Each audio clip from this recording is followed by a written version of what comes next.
ये question all India बार examination में 2011 में पूछा गया था और ये बेसिकली सिविल प्रोसीजर कोड 1908 पर बेस्ड है। इस क्वेश्चन को पढ़िए और राइट ऑप्शन फाइंड करने का प्रयास कीजिए।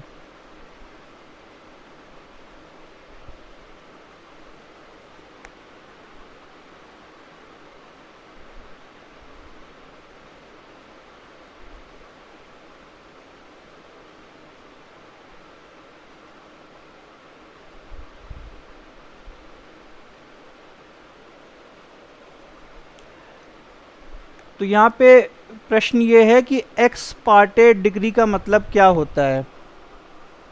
ठीक है, एक्स पार्टे का बेसिकली मतलब होता है फ्रॉम वन पार्टी।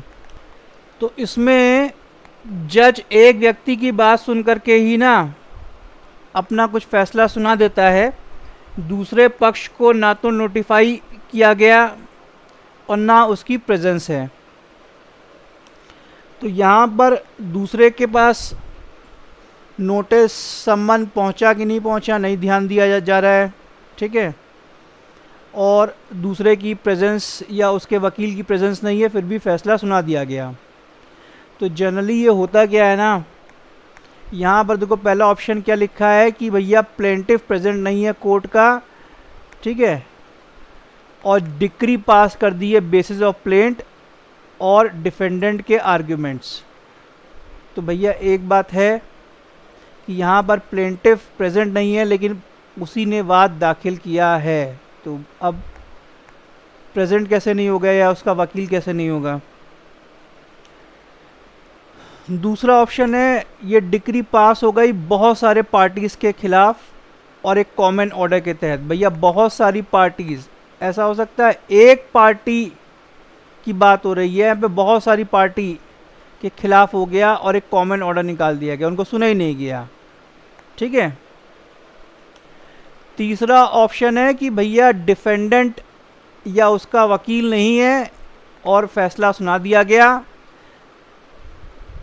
चौथा ऑप्शन है मान लो डिफेंडेंट कई होंगे, ठीक है, और डिक्री पास कर दी गई केवल एक डिफेंडेंट के अगेंस्ट। और पांचवा ये है कि भैया एक्स पार्टे डिक्री का मतलब क्या है कि जो सूट दाखिल हुआ, बोलते हैं भैया लिमिटेशन की वजह से आपका सूट नहीं सुना जाएगा, आपकी बात नहीं सुनी जाएगी, लिमिटेशन पीरियड के बाद आया है तो हम सूट को डिसमिस कर देते हैं। तो एकदम सिंपल सा भैया मुद्दा है यहाँ पर एक्स पार्टे में। ये ऑप्शन सी है, आप लोग सब लोग जानते हैं कि इसमें डिक्री पास होती है बिना डिफेंडेंट या उसके वकील के प्रेजेंस के। तो बेसिकली ये जो एक्स पार्टे डिक्री होती है ना, ये कब कब दी जा सकती है। तो देखो पहला तो केस है इमरजेंसी रिलीफ। इमरजेंसी रिलीफ का मतलब में आप ये समझिए इसमें टेम्प्ररी रिस्ट्रेनिंग ऑर्डर दिया जाता है। ठीक है, फॉर एग्ज़ाम्पल डोमेस्टिक वायलेंस का केस है या हैरासमेंट के केस हैं, और ये इसलिए दिया जाता है ना इमरजेंसी रिलीफ ताकि कोई इमिनेंट हार्म है ना, तो वो ना हो। जो प्लेंटिफ है, जैसे मान लो कि डोमेस्टिक वायलेंस हो रहा है तो अब औरत पिटा रही है, ठीक है, जनरली औरत ही पिटती है ऐसे केसेस में, वही जाती है। ठीक, तो अब इमरजेंसी रिलीफ यहाँ पे दे दिया टेम्प्रेरी रिस्ट्रेनिंग ऑर्डर कि भैया अब तेने पीटा तो तेरी धुलाई हो लेगी। ठीक है, या तुम अभी इससे नहीं मिलोगे, इससे दूर रहोगे, समथिंग लाइक दैट। फाइन। कई बार ऐसा होता है ना कि आप इसके 100 मीटर के भी कम से कम 100 मीटर की दूरी बना के रखेंगे, या let it be any distant, जो जैसा जज समझे। दूसरा चीज़ है एसेट फ्रीजिंग। मालूम पड़ा ए ने बी पर कोई केस कर दिया और कोई प्रॉपर्टी का मुद्दा है और ऐसा लगता है कि बी उस प्रॉपर्टी को बेच दे, नष्ट कर दे। ठीक है, तो आप एक एक्स पार्टे डिक्री देते हैं, एक ये है ना एप्लीकेशन पर, प्लेंट पर, और एसेट को फ्रीज कर देते हैं कि भैया अब ये बी इसको डिस्ट्रॉय नहीं कर सकता, बेच नहीं सकता, समथिंग लाइक दैट। तीसरा ऐसा स्थिति हो सकती है कस्टडी डिस्प्यूट, जैसे कि कई बार बच्चे के लेकर के ना कस्टडी डिस्प्यूट होती है, तो भाई ऐसा हो सकता है कि भाई